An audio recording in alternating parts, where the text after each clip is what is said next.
ओडिशा के संबलपुर की माँ समलेश्वरी सिर्फ एक मूर्ति नहीं है, एक एहसास है।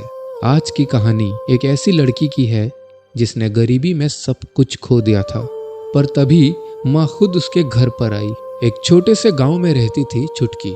घर में ना राशन था, ना चूल्हा जलाने के लिए लकड़ी। पिता पहले ही गुजर चुके थे और बूढ़ी माँ बीमारी से बिस्तर पर पड़ी थी।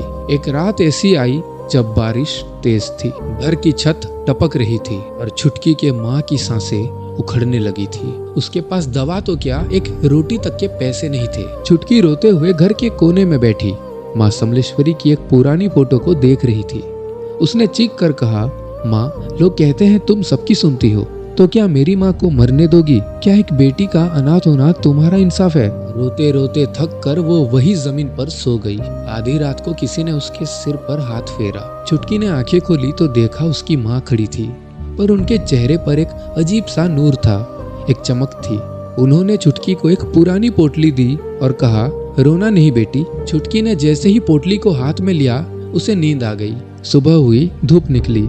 छुटकी जागी तो देखा उसकी असली माँ अभी भी बिस्तर पर सो रही है, पर वो बिल्कुल ठीक लग रही थी। छुटकी को लगा शायद कोई सपना था, पर तभी उसकी नजर वही पोटली पर पड़ी।